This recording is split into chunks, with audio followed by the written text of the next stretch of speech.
নমস্কার, দেখছেন news time আর আপনাদের সঙ্গে রয়েছে আমি সানন্দা। মুখ্যমন্ত্রীর বীরভূম সফরের দিনেই চন্দ্রনাথ সিনহাকে তলব করল এনফোর্সমেন্ট ডিরেক্টর। প্রাথমিক শিক্ষক নিয়োগ দুর্নীতি তদন্তে 31শে জুলাই সিজিও কমপ্লেক্সে হাজিরার নির্দেশ দেওয়া হলো ইডির তরফে। আনতে বলা হলো পরিবারের সদস্যদের নথিও। একদিকে বীরভূমে মুখ্যমন্ত্রী বাঙালি অস্মিতায় শান দিয়ে পথে নেমেছেন, তিনি বক্তব্য রেখেছেন এবং তারই মধ্যে মন্ত্রী চন্দ্রনাথ সিনহাকে তলব ইডির। প্রাথমিক শিক্ষক নিয়োগ দুর্নীতির তদন্তে 31শে জুলাই সিজিও কমপ্লেক্সে হাজিরার নির্দেশ চন্দ্রনাথ সিনহাকে। মন্ত্রী চন্দ্রনাথ সিনহাকে তলব করল এনফোর্সমেন্ট ডিরেক্টরেট। আনতে বলা হলো পরিবারের সদস্যদের নথিও। মন্ত্রী চন্দ্রনাথ সিনহাকে তলব করলো এনফোর্সমেন্ট ডিরেক্টরেট। মুখ্যমন্ত্রীর বীরভূম সফর করছে এবং সেই দিনেই মন্ত্রী চন্দ্রনাথ সিনহাকে তলব করলো ইডি। প্রাথমিক শিক্ষক নিয়োগ দুর্নীতি তদন্তেই তলব করা হয়েছে চন্দ্রনাথ সিনহাকে।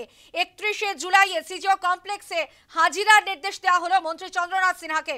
আনতে বলা হয়েছে পরিবারের সদস্যদের নথিও।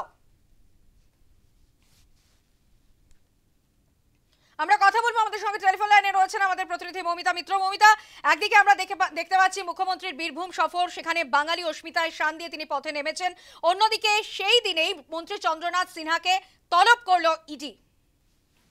দেখো, একেবারে তাই। রাজ্যের মন্ত্রী চন্দ্রনাথ সিনহা এনফোর্সমেন্ট ডিরেক্টরেটের তরফ থেকে তাকে তলব করা হয়েছে। মূলত প্রাথমিক শিক্ষক নিয়োগে যে দুর্নীতির যে মামলার তদন্ত করছে এনফোর্সমেন্ট ডিরেক্টরেট, সেই মামলার ক্ষেত্রেই সিজিও কমপ্লেক্সে হাজিরার নির্দেশ দেওয়া হয়েছে চন্দ্রনাথ সিনহাকে। আগামী 31শে জুলাই তার পরিবারের সদস্যদেরকে যাবতীয় নথি নিয়ে, অর্থাৎ চন্দ্রনাথ সিনহা এবং তার পরিবারের সদস্যদের একই সঙ্গে যাবতীয় নথি নিয়ে হাজিরা দেওয়ার কথা বলা হয়েছে। এবং অবশ্যই মুখ্যমন্ত্রীর বীরভূম সফর এবং সেখানেও চন্দ্রনাথ সিনহা তিনি উপস্থিত রয়েছেন। সেই জায়গায় দাঁড়িয়ে এই সফরের মধ্যেই একেবারে ইডির তলব বলা যায়। প্রাথমিক শিক্ষক নিয়োগ দুর্নীতির সংক্রান্ত বিষয়েই চন্দ্রনাথ সিনহাকে তলব করা হয়েছে। ইডি সূত্রে এমনটাই খবর। আগামী 31শে জুলাই অর্থাৎ 3 দিনের মধ্যেই তাকে আসতে বলা হয়েছে সিজিও কমপ্লেক্সে।